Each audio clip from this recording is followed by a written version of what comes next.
Hey, what's up? Long time no podcast. Been really slacking off lately. Been trying to get people, but it's pretty easy to lose hope when you're not getting any responses from people, and then interviews are falling through and all that jazz. But I was in the process of getting ready to move too.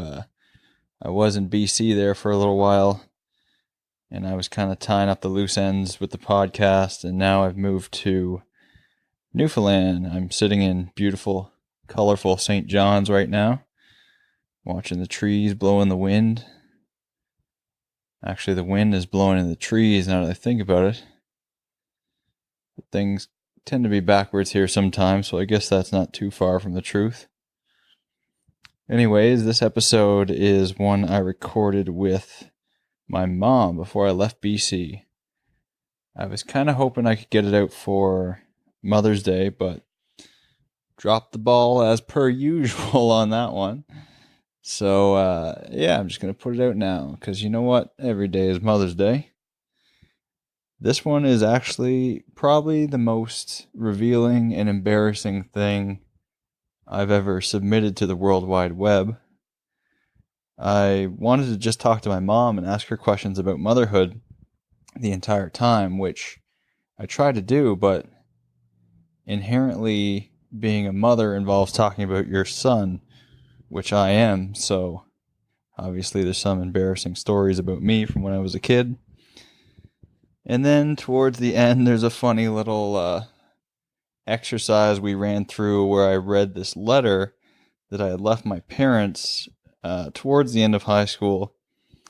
And I'll leave that as a cliffhanger, but it's towards the end. I read this letter, and it's very embarrassing, but decided to put it online anyways and see what people think. So, hope you enjoy this episode with my mom. I want to thank her again for doing it, reluctantly, but thanks nonetheless. Love you, Mom. Love you guys. Thanks for listening as well. Hope you enjoy.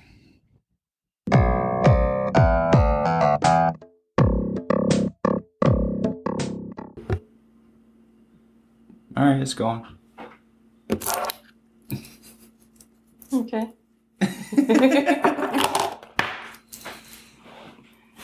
It's funny how people don't like it. It's instantly different when you turn the mics on. Like you can feel an energy change in the room. You feel that everybody's listening to you. Something got sucked out. Which they are. Yeah, they are if I'm gonna release it, but I'll probably just have this one just for like a time capsule or something. Okay. Sometimes when I'm setting it up, I'll just turn it on as I'm setting it up. Are you talking? And then I'll just start talking. We'll be 5 minutes into it, and they'll be like, "Is it on? Did it start yet?" And then I'll be like, "Yeah, it's been on for like 5 minutes." And then they're like, "Oh my god, oh my god!" And they just start like getting all tense about it. But no, I just wanted to. I thought if we did one together, I could ask you about what it's like to be a mom, or like the mom experience or something. Oh, maybe you should give it a try and be a dad experience because it's kind of the same thing. Well, it's not the same because you don't have to have the kid in you for over half a year. Oh, you want to start off right from the beginning. Right from the beginning. Not the beginning, but like. All right. Is it going still? It's going, yeah. Okay. So blammo, one day you're pregnant. Blammo. There it pops out, Jordan. How did you find out? What was like the day like? It was. What was the very first moment where you're like, I think I might be pregnant? It was like I was in shock. I was like, oh my god, now what? What did the room look like? Where were you? I was in the apartment in Bellamy Towers. Yeah. And, I didn't know who to tell or who to go to because I didn't have that many friends at the time. Yeah. So I told your dad at first. I don't think he was there at the time, he was working. So then he came back and he was like, really? So he was really excited about it. And then I told his sister, and she was like, "Oh my God!" Yeah. And yeah, she didn't like it at all. But yeah, so then, like, as I went through the months and everything was all good. I put on a lot of weight. I was like 120 stick, 20-pound stick. Oh, I okay. was like really skinny for my height. And I put on 50 pounds. Wow. So I went up to 169 pounds, something like that, when you were born. But a couple of days before my due date, I think your due date was supposed to be the 23rd. The 23rd of February, right? And anyway, your dad was working. My sister was there, and my brother. And my water broke. And I'm like, okay. Like, what does this mean, right? Is that like in the movies? Like water hits the floor? It can, but it can be a slow, steady process. Like some people's water breaking is just like all over the place, right? Yeah. But like it was just non-set. It was like really, really slow. So I go in the washroom and I'm like, it's like you can't control your bladder when you want to pee. Yeah. It's just run away from you, right? Oh, okay. So yeah, I told my sister and my brother, and your dad was at work. I didn't know if he was out of town then at that time or not. I don't think he was. He was somewhere like in the GTA area, right? Yeah. And anyway, it was maybe about 2 o'clock in the day, I'd say, when it broke. So I calmly called my doctor and like, I think my water broke. He said, yeah, you need to pack a bag and get to the hospital like right away. Yeah. So my brother was panicking and my sister, and I'm like, she said, hurry up, come on, pack a bag. What do you want in the bag? I said, it's already packed in there. I'm getting in the shower. Yeah. So I get in the shower and diddled away and got my hair done, curled my hair. It was like slightly like just water broke. I was like, no big deal, right? Yeah. So anyway, my brother was trying to get hold of your dad, and he couldn't get a hold of him. And finally, when he did, it was like, I think it was 6 o'clock. I had already gone to the hospital before he found out, and he didn't believe my brother. He thought I was hiding in the closet when I came home. He was so excited, right? So, was it Roger who was trying to call him? Yeah, it was Roger. And Roger was trying to call him. Roger was the one that was panicking more than anybody. So, you guys are already at the hospital. Roger's at the hospital, probably calling back to your apartment, or like calling the answering machine or something, right? Yeah. Because this is way pre-text. Yeah. Cell phones and all that, so. No, there wasn't any. I don't think he had a cell phone then. Because that was like 20 years ago, right? 28 years ago. Yeah. So more than 20 years ago, he just thought like the phones were not very plentiful. They were around, but they weren't that plentiful. That's so crazy to think that you would just go to work. Like, I'm in my dad's shoes. I go to work and I'm eating my lunch and like it's 2 o'clock in the afternoon, and unbeknownst to him, you're going to the hospital. And then he gets home finally at like 6. Yeah. And there's probably a note or something that says like, yeah, everybody's gone, and he's looking in the closet. He's looking in the bedrooms, looking in the closets. It's like he couldn't believe it, right? Yeah. So it was maybe about 6 o'clock or 6:30. My friend was there too. A friend of mine I haven't seen in a long time. Elizabeth. Okay. And she was supposed to go in. My sister was there, my brother. But my friend, she wanted to go in when I had the baby, right? And my sister, but it was no more than 2 people were allowed in there at the same time or something. So I was just waiting for your dad to come. But what happened, my friend was in there, and the doctor had come in to check to see how many centimeters you're dilated. and I was like 6 centimeters. And she's like, "Oh, you got another 4 centimeters to go. I'm going down," she said, "to get a coffee." Now this was like from 6 o'clock, I think, when I went to the hospital, 6:30, till about 10 o'clock, 11 o'clock, and it was like I was 5 hours in having contractions, right? And she said, "You're not ready yet to have the baby," so she said, "I'm going downstairs for a coffee." I'm like, "Yeah, okay." So anyway, my sister was outside, and she went down. She wasn't gone 10 minutes, not even 10 minutes, and the doctor had come in and said, "Oh, you're ready to have the baby." So then my sister was there. By the time my friend got back, I had the baby. She only went down for a coffee. It was funny. So it was like it was just after 5 after 12 midnight, right? Yeah. And that's why you were born on your uncle's birthday. Yeah. And he was so excited. Yeah. Your Uncle Farmer. Yeah. Did you... But then, you know what?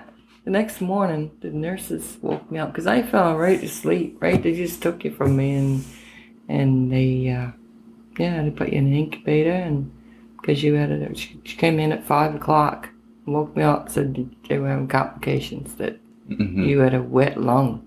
Oh boy. Right? So your breathing wasn't that good, so they had to put you in the incubator. And I can remember getting up and going out and checking on you, and you're like on your knees and your butt is up in the air and your arms curled underneath your chin like most babies the way they sleep, right? And the butt up, and you're like the old length of the incubator. I couldn't believe it, like how big you were compared to all the other babies. You were the biggest ones in there. Oh boy. Well, you were 8 pounds and 10 ounces.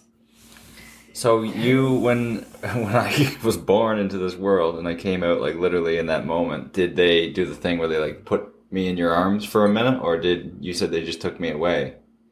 Was I like crying and then you saw me, or was I gone like right away? You weren't crying I could see them, like they turn you upside down by the ankles or whatever and smack your butt so that it make you cry, and they had you all wrapped up and in the blanket, right, and just put you in my arms like for like a couple minutes so that you could see you, right, and then they took you away. They didn't leave it there very long because they wanted to check you out and get your measurements and all that stuff, right? Did you know I was gonna be a boy, or did you know the sex?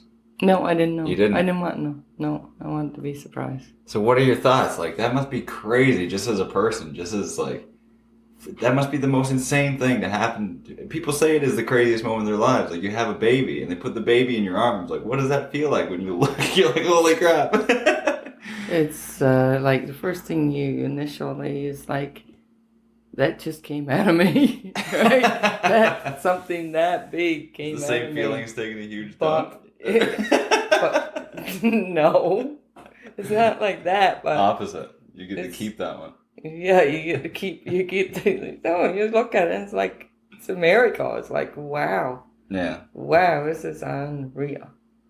And it's like, now what? It's like, oh, how do I take care of this baby? How do I raise it? I've never had no experience whatsoever, and you have to take care of a little human life, right? Yeah. That's a part of you.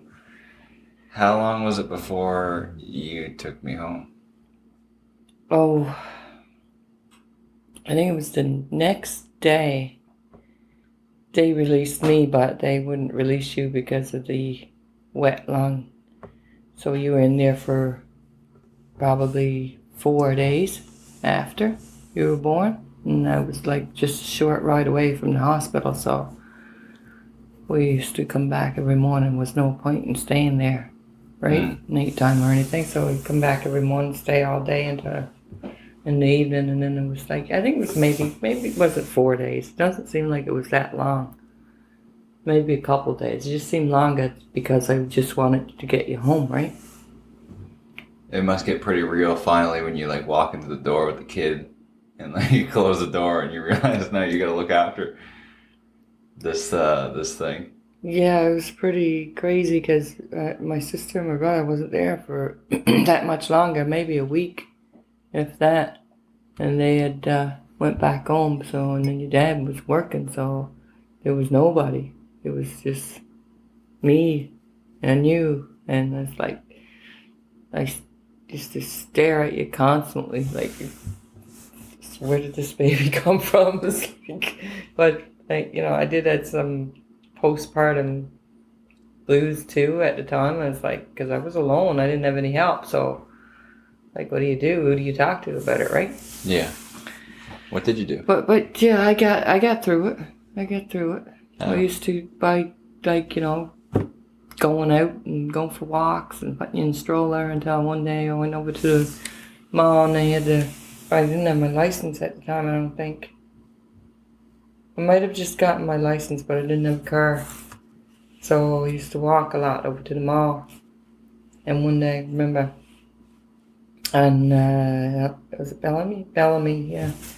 And on the way back from the mall, this guy was walking past me, coming the other direction, right? And it's like, he said something to me as he was passing, and I'm like, it didn't really kick in what he had said till like a couple of paces past him.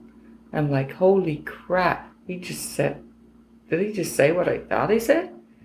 And he said, "Give me that baby," like that. And I thought, holy shit, he just said, "Give me that baby." And he kept walking. But I kept looking back to see if he was coming because I was going to run in someone's house, knocking doors, what I was going to do. Right? Yeah. I didn't care. Like he was going to try to steal you, whatever. But anyway, I kept walking back. That was the last time ever that I walked with you. I went out and got a car right away. It was like car in the baby seat. No more stroller for me walking in Scarborough. Wow. Yeah, I told you that before, didn't I? Yeah, I'm pretty sure you did. I think for some reason I remember you telling me, but it was a long time ago. I don't remember when it was. But in my memory, the story was some people pulled up in a van and opened a van door and said from the inside the van. I don't know why. Oh, maybe you just watching too many movies. Yeah, probably. Yeah, where people just get snatched in the side doors of the van. But no, I was just walking in this. So that was when I was like 1 or something, or. I'd say you. Yeah, maybe. I think you were walking at the time, so you walked at an early age too, though. Yeah. Can I grab it? We'll just pause it. Mm. Hello. Hi. You can edit that? Yeah, I just like stopped recording. So we're talking now. Just picked up where I was almost abducted. Okay. But you never did get abducted, so he's still here, sitting beside me. Yeah. Who knows what kind of great life I could have lived. That's right. Had you given me to that stranger on the sidewalk. Yeah, he might not be around right now.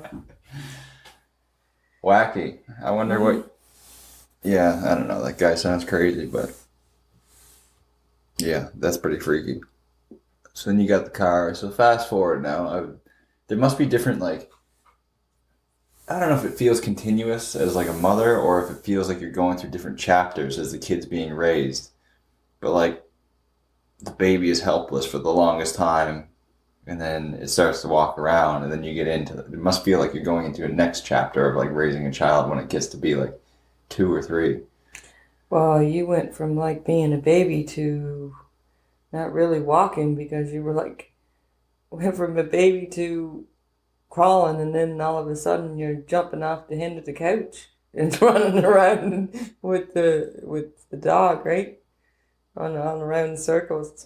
Get up on the end of the couch. I don't know who got more tired first, the dog or you, but you kept going and going and going. It was like until you dropped to the floor and the dog would drop too. Yeah. Yeah. What's that like though when you're and now you're switching gears if you're looking after this younger Well, I used to be, Toddler. because you always wanted to, for some reason, wanted to fly. Oh God. You always said, like, oh, I'd fly, Ma. And one day, it's like you'd jump off the end of the couch because the couch was so high, right? And it's like, and you'd put a cape on, and it'd be a suit where you want to be like a superhero, but you always I wonder what it'd be like to fly. And so one day, you were in the bedroom, and the TV was on, and I thought, well, maybe I should go check on him, right? So I opened the door, and you're jumping off the ledge of the window on a 15-story rise, like where we lived on the 15th floor. And I'm like, oh my God, and the windows are big, so it was only one slip backwards and you would be gone out the window, but you was jumping off the ledge to jump on the bed, right? Yeah. And I didn't realize it's like, oh my God, how irresponsible am I to let not even let you had a sight for 2 seconds and you could be gone. Yeah. Right? And so anyway, it's like, oh my God, maybe I should childproof this apartment because like we're on the 15th floor. You could get out on the balcony and want to try fly. Right? And jump over the balcony and like with your cape and think you could fly. So I went and I got latches to put on top of the door so you couldn't reach them. Yeah. Because you used to always be doing stuff like trying to hide in the cupboards. And every one day I missed you gone. It's like, and the balcony door was open. And I was like, oh my God, my heart just went up my throat because I thought, well, what the hell? I didn't want to go out on the balcony. So, and especially not to go out to look over the balcony and see on the ground or something, right? So I used to always hide in the cupboards underneath the sink. So when I heard the pots and pans rolling, they opened the door. I was like, laugh, right? Just like, oh my God. Yeah. Oh, well. Yeah. You ever... was I ever doing something where you're like, this kid is dumb? Like, what am I doing? Like, why did I have a kid? Like, No, I never, ever, and never, ever thought that. there must have been, like, be honest with yourself. Like, there must have been times where it was, like, so hard or so frustrating or so annoying that you were like, why? No, I can't actually remember ever, like a time where I thought, well, why did I have this kid? There was no way because as like you got older, I remember one time, like I'd always think, well, when am I going to get a call from the teacher saying you did something wrong or like, and how am I going to deal with it, right? And I remember one time that you were out for recess, but you had a pudding and you accidentally spilled it over your friend's head and he thought you did it on purpose. So he got upset and went to the teacher and told the teacher that you poured pudding all over his head. And the teacher called me. It's like, we need to talk. I'm like, okay. So yeah, she said, your son went to school for an interview for this. So she's like, hey, your son like didn't accidentally. She said he poured it over another kid's head. I said, like, no. And you were like crying. Because you said, no, Mama, it was an accident. It was an accident. I tripped, right? And it spilled. Yeah. So, yeah, that was that. That was about the only thing I ever got, well, besides that, getting into trouble. Like, I just got called for, like, because you were behind when you're reading in grade 1. And you had to go to, like, the teacher recommended I put you into reading classes or have a tutor or whatever, right? So there was a program at the time that you could the teacher could request so many students that was falling behind the other students to go and do it a couple times a week, and you did it, and you're like way ahead of the game in no time. Like, we're up to par by the end of the class. You really benefit from it, and you're reading books, and you start reading books. I put down the pudding and I picked up the book. Yep. You put down the pudding and picked up the book. It's funny to hear you recall that pudding story because recently I was doing this program online. I told you about it's called self-authoring, where you the first part is called past authoring. So you go and you write about like your childhood, like through certain periods, and then you reflect on what those events meant to you or how they changed your life or whatever, right? Yeah. So in one of the chapters I have, there's like the Toronto chapter, and you had to write like 6 stories that you remember. Yeah. So that chapter is called Born Toronto or whatever. And one of the stories I wrote was that yogurt story. Yeah. The way you're remembering it and the way I'm remembering it is totally different. And I'm wondering if it's just like the kidnapping in the van thing, if I'm just totally misremembering it. Because you said pudding, but for me, it was a yogurt. It was a banana yogurt. Banana yogurt. Is there any such thing? I think so, yeah. Flavored yogurt? Yeah. It's probably yogurt because and it then, might have been yogurt. And then I remember it wasn't my friend that it spilled on. It was like a girl. And what happened was I had the yogurt, and I had convinced people that the yogurt was like really good or something, and everyone was like fighting over the yogurt. And then I had the yogurt above my head in my hand, and somebody grabbed my arm like this and pulled one way, and they let go, and then I went like that with the yogurt, like it just sort of catapulted, and it went all over somebody's head. And then she started crying and like went up to a teacher, and then they pointed at me, and then I went up to the principal's office.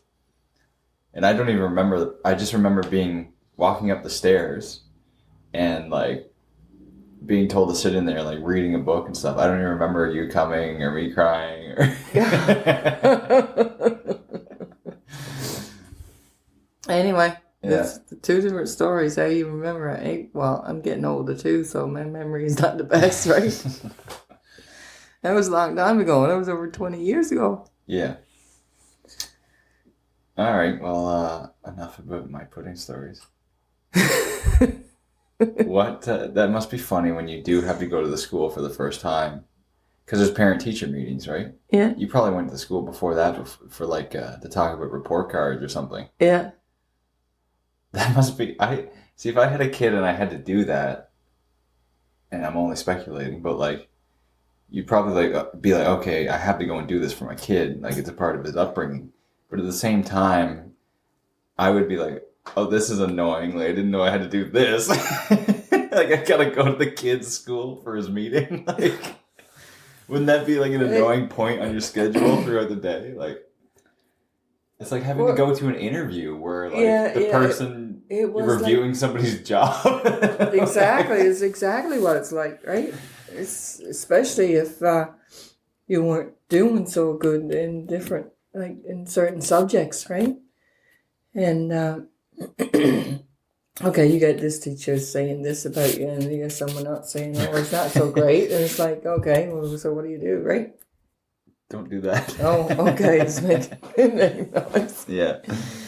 But yeah, it's not the most pleasant situation where you got to go and discuss your son's or your daughter's schooling, I guess, right? And how they behave and Because it's how a they pure interact. reflection of you. And how do you interact with it? Right? Yeah, exactly. It is, but you don't think of it that way because you want to go and do the interview to see that they're always doing well in all these different subjects and everything, right? So, yeah. That must be an awkward feeling. Like, it's like you taking your car to get an inspection and you think you got a great car. And then the mechanic's like, the tires are flat on this thing. Yeah. Transmission is gone. Yeah, well, yeah, I guess so. If you think about it that way. You got But a lemon. but you got to go. Like, well, it's like a summons, right? Kind of. It's like if you don't go, it's like you're a bad parent. Did I ever? You said I was running around with hyper and stuff. Did you ever suspect I had ADD or ADHD? Was that like ever in your head, or was that? Yes, it was actually. I thought, yeah, well, like if it's that, like maybe it's the food I'm giving him or something. It's something I'm doing wrong that's making him hyper. Or maybe I had too much candy or sweets, or maybe I should change his diet. Maybe I should take him to the doctor. But it's like you weren't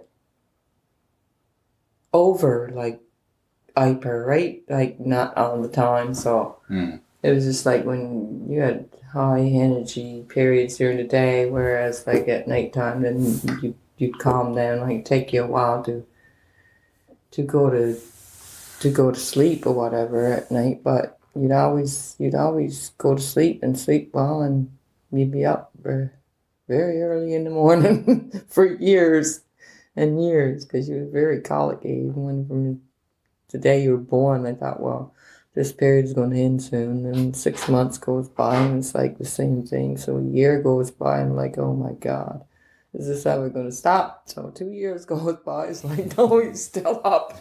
Still up early. You're not crying as much, but you're up early, right? You're an early bird. Yeah.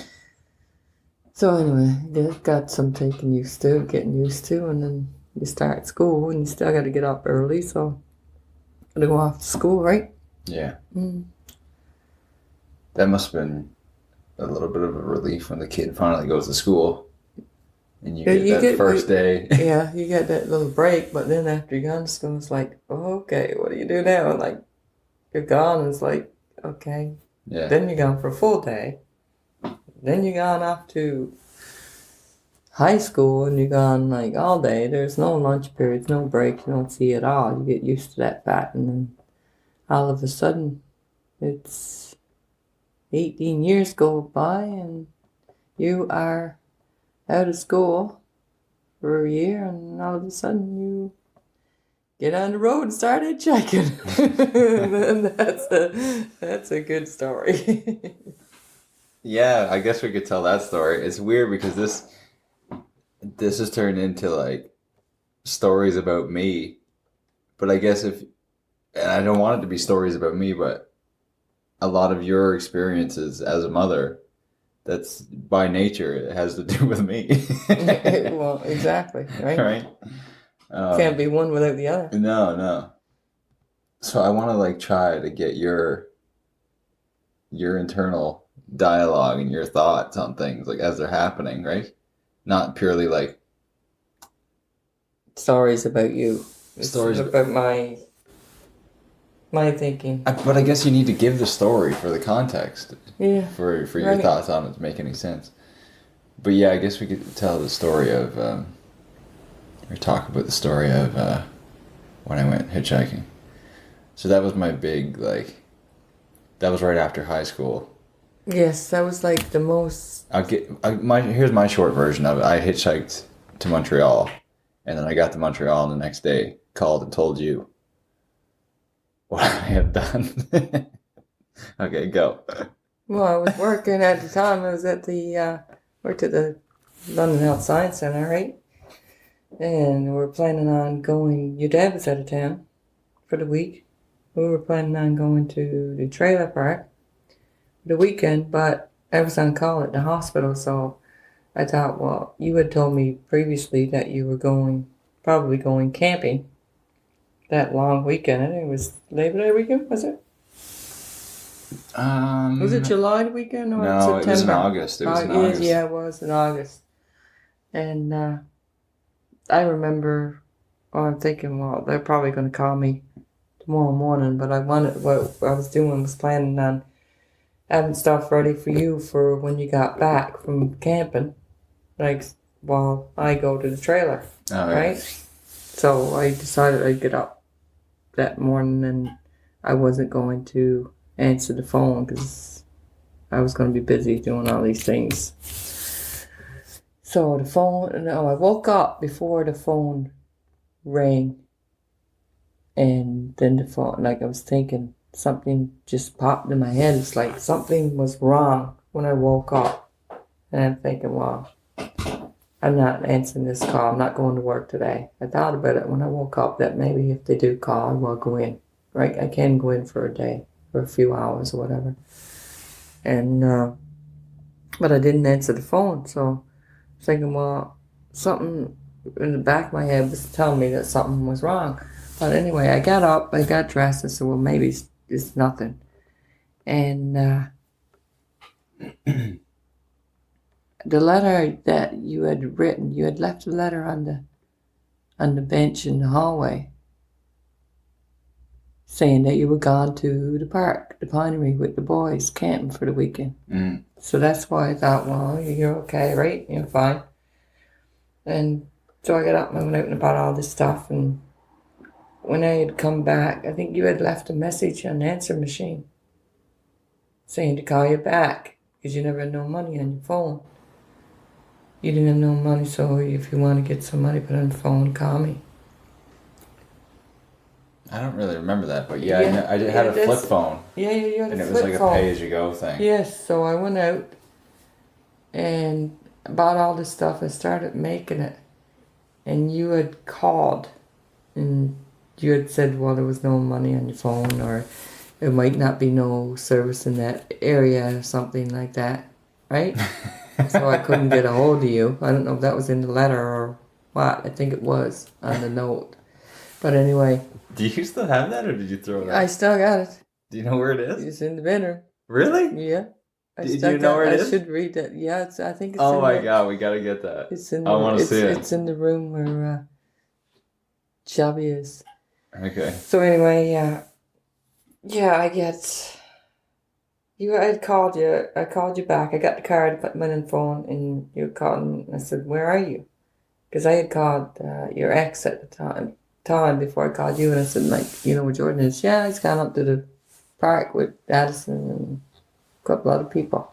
I'm like, oh, okay. But I knew when she said it that she was lying. She wasn't telling me the truth. Right? I knew. I can't even remember if I told her to say that or if I told her I was going camping. I don't know if you told her to say that, but something still was wrong. And she wasn't telling me the truth. So I left and I had called you and you had left a message on the answer machine when I was gone out to get groceries and stuff. When I come back, I had to go back out and get money put on the card. So I called you back, right? And I'm like, where are you? And you said,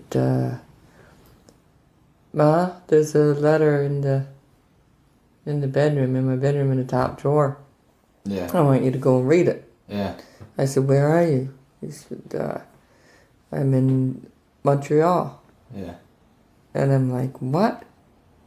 What? I can then start singing. I said, how'd you get there? And you said, I hitchhiked. I'm like, it was going in through my head, but I wasn't listening. And I was like, I couldn't comprehend that you had got on the road and went to Montreal when you're supposed to be going to the park camping for the weekend. I'm like why? Well, why do you go there? It's just a letter in the room. Just go in the room. Oh my god, I feel so bad. There's a letter in the bedroom. You have to read it. Yeah. So I'm like, I hung up the phone on you. Yeah. Right? Yeah. I was so upset. I was bombing, didn't know who to call. So I called I started reading this letter. And as I'm reading it, I still, tears are rolling down my face, right? And I call Laura. I was like, Laura, he's gone. He's gone. Yeah. She said, what do you mean he's gone? I said, Jordan, he's gone. He left. Yeah. He left? What do you mean? She said, I thought that you were dead, right? The way I was saying this, he's gone. He left. He just got up and he hitchhiked to Montreal. He's in Montreal. She said, well, where's his father? I said, he's out of town. And I said, I can't get a hold of him. I had called a couple times, and he didn't answer. He didn't come back till later. And he said, well, there's nothing I can do about it. I'm like, well, you're going to have to do something about it. Yeah. And so he said, well, I'll give him a call. So he called you, and he must have told you to get on the bus to go back, or he said to you, I get to live with your mother, not you. It was I don't remember what he said, but it was enough to make me get on a bus and come back. And he said, yeah, get on the bus. He said, and go down to the Union Station, we'll pick you up. So we went down and picked you up, and I didn't want you to see me upset. Yeah. Right? So, I wanted to kill you at the time, but it was like, I was relieved because you was there and you were back, right? And I'm like, how was your trip? And you were like, oh, great. I met this piano player in a van from this place to that place. Someone picked me up in Woodstock to there, and get up to Kingston, and these two German guys picked me up and went to the same hostel or whatever that they were going to, and I was like, oh my god. Yeah. So I said, oh, that sounds interesting. That sounded like me. It was something like I would do, like back in the day. I hitchhiked. Oh, yeah. I hitchhiked lots, right? Like, I was the adventurous risk taker, and not as much, I don't think your dad was, right, as me, because, well, I'm in BC, he's still in Newfoundland, I don't think he likes to do much traveling, right? He's a home person, right? Yeah. But, yeah, you must have got that from your mother, the adventures, and he's still exploring and adventuring all over the country and the world. I don't know why I feel so bad now listening to you tell the story. Like, I know you've told me before how much it hurt and stuff when I left, and I don't even. You said I left a note in the top drawer. I don't even remember that note. Is that the note you're saying that you have still? Yes. Oh, I thought you meant the note where I said I was going to the pinery. No, the note that said that it was going to the pinery. I don't know what happened to that one. I was just saying that I must have thrown that out because I must just read it, said, oh, it's gone to the pinery, whatever. Just threw it out, right? Yeah. But the other one, the letter, is the one I got. The 4-page long letter on both sides. And said, the more I read it, the more I cried. And I'm sure I couldn't even read it now without crying. If you read it, and I want you to read the letter. I don't think I even want to read it now. Like, I don't even know that one. Oh, if you read this letter, you would probably, I know you would, it would bring tears to your eyes, to anybody's eyes. Coming from a mother's point of view, and reading this son's letter, what he had to say all about his past, and now he's going to go to his future. And I did everything we could possibly do as parents to raise you, and then all of a sudden you're gone. It's like oh, this is brutal. It is brutal. But I'm anyway, like sweating just thinking about it. Maybe we should just get this letter. No, and no read way. It over the I think this should be the ending of our podcast here. Yes, I think so. Yeah, we were going to do this. You made me do this podcast, so you've been bugging me for a long time to do it, and I didn't want to do it. It was like, no way, because I don't really like hearing myself on the radio, and I don't know if I want you to air it on the radio, but we're going to end this with you, because guess what? I'm the mother. Yeah. You do as I say. That letter, when you said that there was that letter, I didn't even remember writing that. Like, that's how bad my memory is. Like, I can't remember what's in that letter. I don't even remember writing it or putting it there. Well, I guess you must have got that from me too. But I can only imagine what was in it because I was like 17 or 18.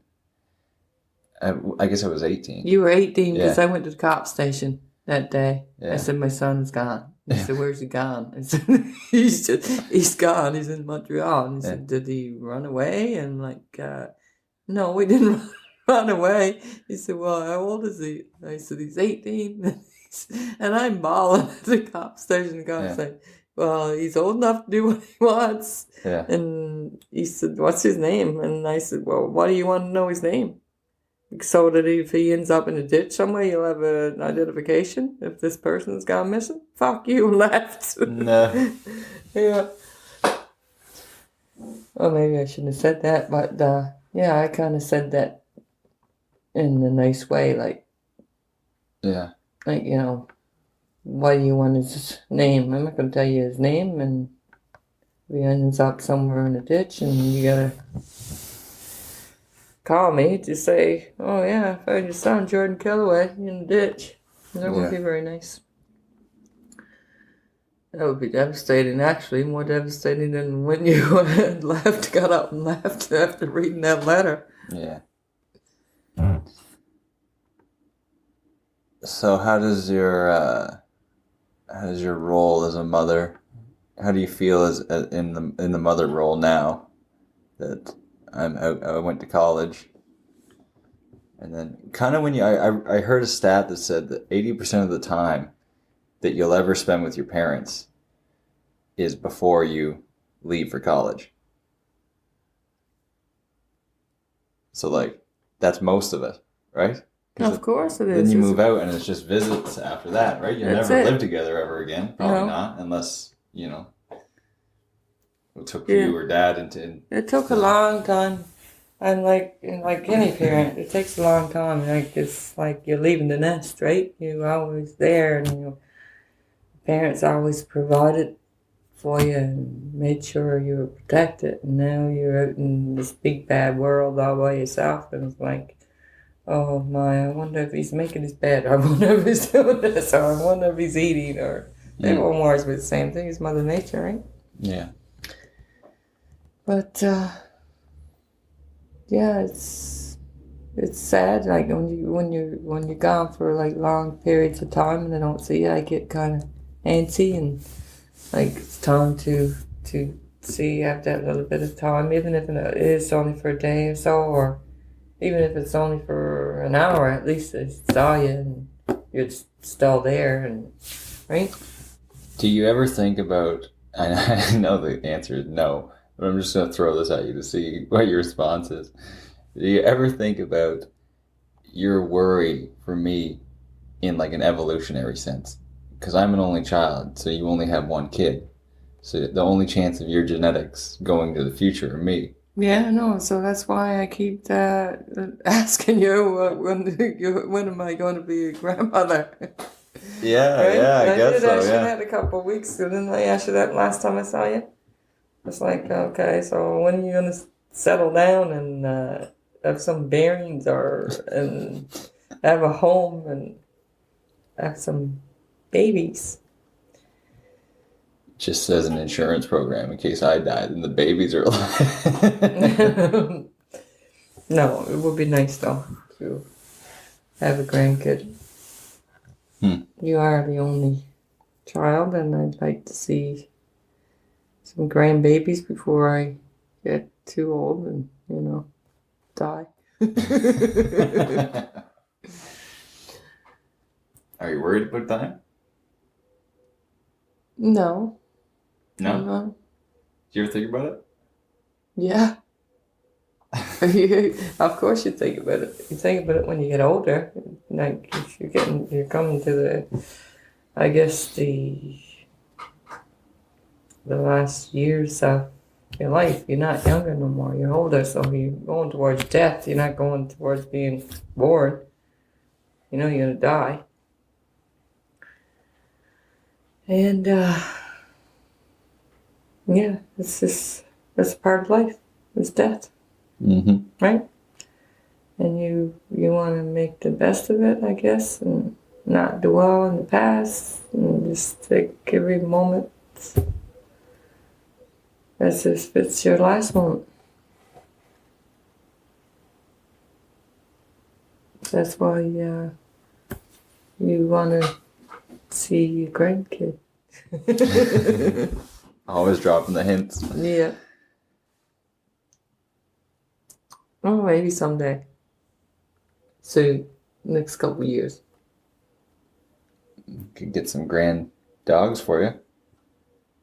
No, I don't have any dogs. Trying to think of some more questions for you for being a mom. What advice would you give to someone? How old were you when you had me? 23. What advice would you give to a 23-year-old that just had a baby or is going to have a baby? I would say to treasure every moment because time and years go by so fast. It's like a blink of an eye. So treasure every moment and every bit of time that you spend with your kid. Even from the time even when they're in your arms and you're feeding them until they graduate high school. Because that's it. After those high school days is over, that's it. They're gone. They're their own person. They're their own life. That's it. How do you treasure a moment? How do you treasure a moment? That's getting deep. I'm just wondering, because you hear that all the time. Huh? You hear that all the time. Yeah, well, you treasure a moment by keeping it in your memory and keeping it in your head and remembering that stage in your life or that milestone or that's how you treasure things. You treasure it because the treasure is put back in the back of your head, right, as a memory. And you keep that memory. It's not like everyday moments or everything that you do every day that you don't keep every single moment precious, or you just remember the ones that you want to remember that's joyful and happy. So you're saying you've forgotten most of the diaper changes? They're all, they ain't treasures. They're kind of treasures in a way. No, they're not.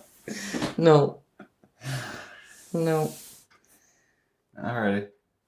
So anyway, getting back to that letter, we're going to end with that one. You ain't going to... Well, you gotta find it first. If you find it, I'll read it, and then I'll decide if I want to read it on here. No, you made me do this because I'm doing the same thing you did to me. Okay, we'll just get on there, and it's like, if you don't like it, you don't have to put it on the air, but I'm like, oh, Jordan, I don't know if I want to do this, and I kept putting it off, but yeah, I did have the time to do it with you, so, and I said, well, aren't you going to ask me the question so I'll know beforehand what you're going to ask me? You said no, so you're not going to read the letter beforehand, you're just going to read it on the air.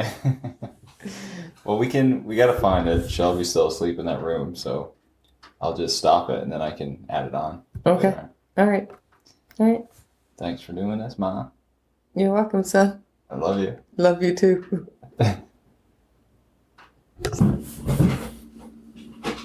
Alright, we're back.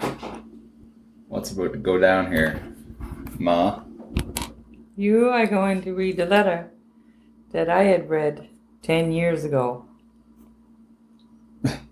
about your future travels and your past experiences. So I wasn't going to do this. You pulled the letter out, and then I read it, and then I was like, no, definitely not doing it. And then I was thinking about it. And I thought, well, it'd be funny just to at least get it documented, to get it, like, down. Yeah. Even if we don't release this, but, like... Even after 10 years. Yeah. Shelby's here as well, so she might put in her 2 cents. So this first note is the one that you came home to. Yes. This is just like because there was texting and stuff, but it wasn't like prevalent, so you still left notes and things. So this is a note that I left. Hey, I'm gone camping with the boys for 2 to 3 days at the Pinery. The Pinery is like a provincial park. They were all booked up, but someone canceled at the last minute, so a lot opened up. I took some food, and got a sleeping bag from Carly because ours is at the park. I took the phone, but there's no time on it, so ... If you want communication, you must put some on it. No guarantees I'm going to be in a service zone anyways. Okay, love ya. Talk to you later. It's like specific in the beginning, but then with the phone stuff, it's like, you might not be able to get in touch with me. No. That could be far, far away. Alright, here's the stupid note. So keep in mind, this is about 10 years ago, so I'm 18. Full of piss and vinegar. So I'm holding 1, 2, 3, 4, 5, 6 pieces of paper. and it's torn out of a loose leaf notebook.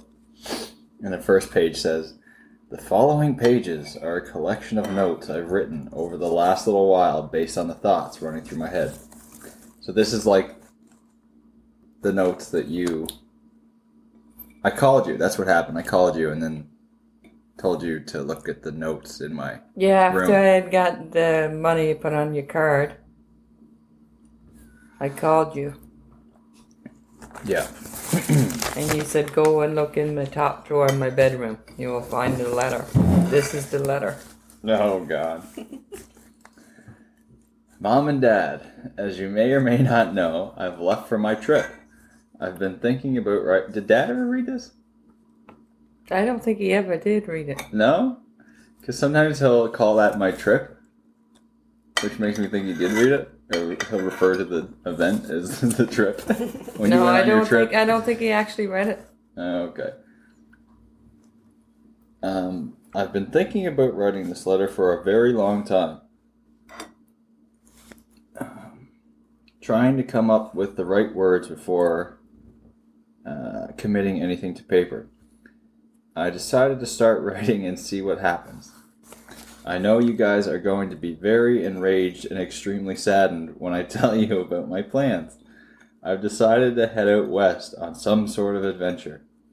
I got the money and all the pieces are in the right places, and it's time.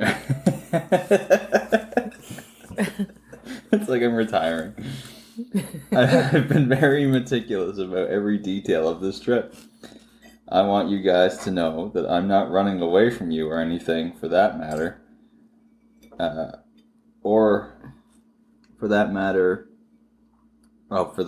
Just completely changed topic here. For the last 4 years, I've discovered so much about myself and who I am. As you know, I had tremendous difficulty trying to figure out a career and a path in life. It's crap like that, like the first part of the sentence, like I found out so much about myself. I'm 18 and I'm referring to the last 4 years of high school. Oh, God.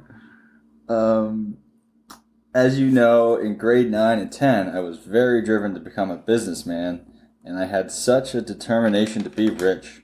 But somewhere in grade 11, I started to discover life and why we are truly alive. So many people live their lives hating their jobs, doing things they hate, and wishing they were somebody else. I promised myself I would never let that happen to me. I started reading more, listening to original music, and expressing my thoughts more. I found this whole new world of people before me who decided to completely ignore the status quo. They were so captivating and so intriguing. The poems and stories they told in their books hit home for me. These people were so courageous in that they led successful lives in their own blissful ways and never thought twice. I thought, wow, this is amazing. Then I got to thinking.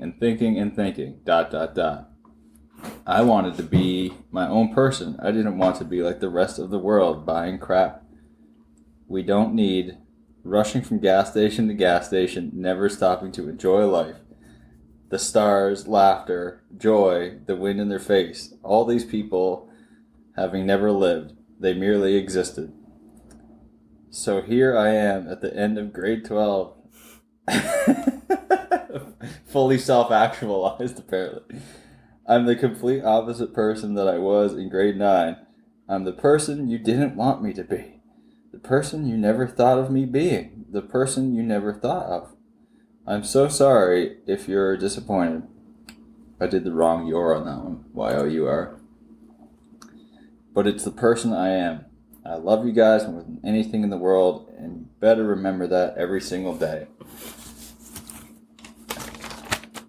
I put that down as if you guys might not ever see me again. Yeah, it's like you're never coming back. Oh my God. Brutal.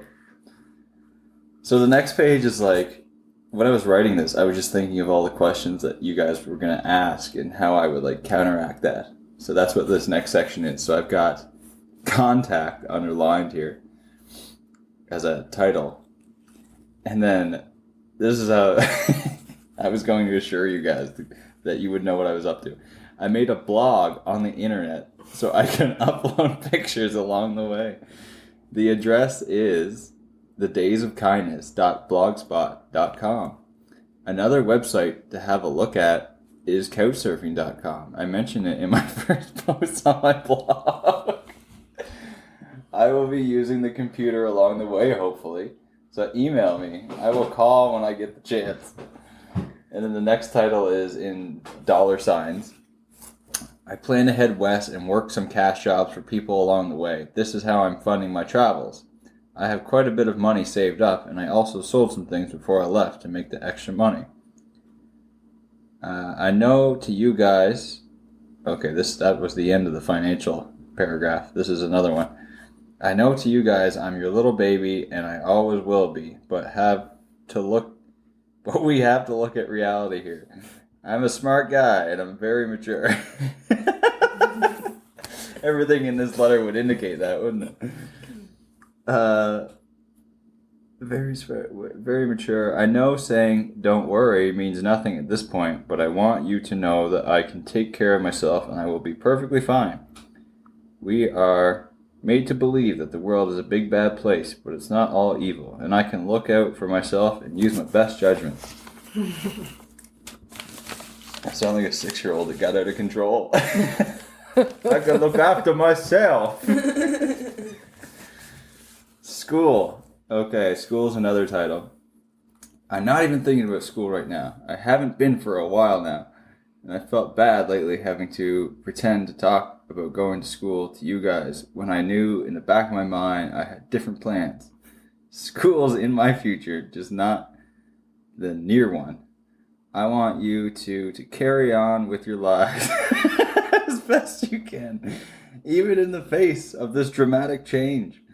I'm not going to be gone forever. My goal is to make enough money for a plane ticket back by Christmas. I hope you both come to an agreement about where you are moving and what's going on with your jobs.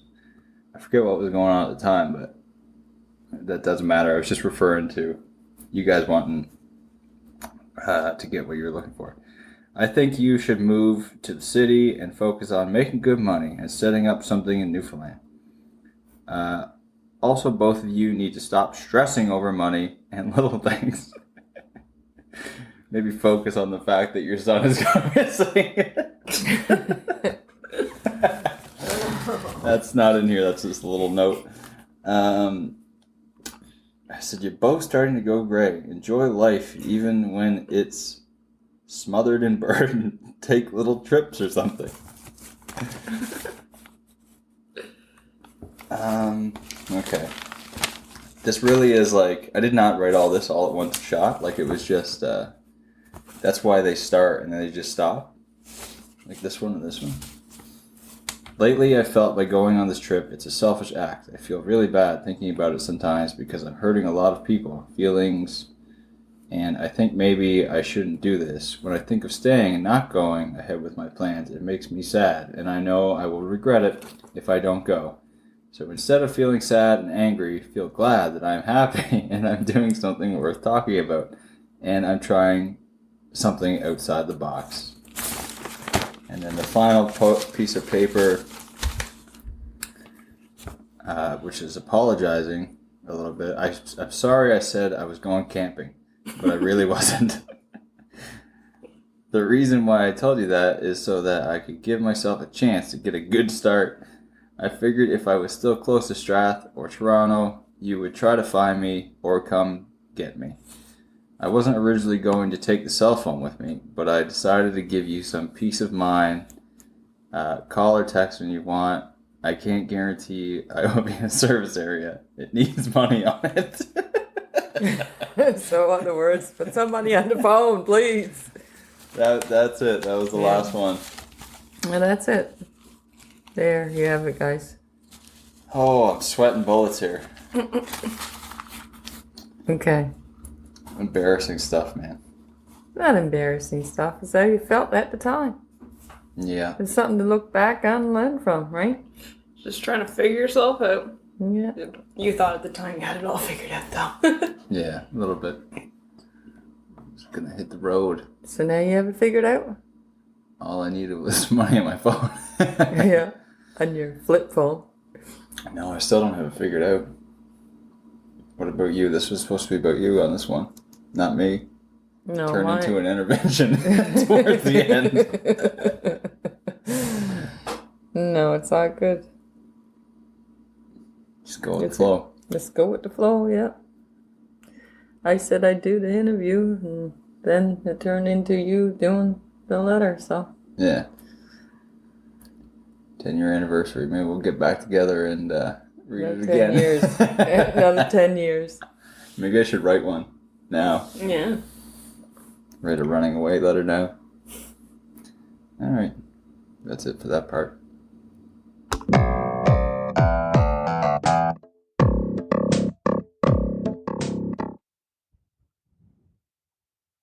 How cringy was that? Dude, I was sweating the whole time I was reading that letter. Like, it was so, the state of mind I was in when I wrote it was just like super self-absorbed 18-year-old trying to be like going on a big adventure, man. I'm going to write this letter. That'll be it. Like, when I wrote it at the time, I felt like I was writing a part of what would become my story. Like, that's how pretentious. I'm shaking my head at myself right now. It was so embarrassing, but whatever. That's it, you know. Anyways, if you want to find out more about the podcast, you can go to curiousjord.com. You can find previous episodes there, as well as some additional information or a picture that has something to do with the podcast, or the episode rather. Other than that, yeah, I'm on all the other social media stuff too. Just search Curious Jord or Curious Jord Podcast, and you'll be sure to find me there. And if you're not on social media, then good for you. Somehow you have escaped the digital bear trap. Anyways, that's it for this time. Stay safe out there, and we'll catch you later. Bye-bye.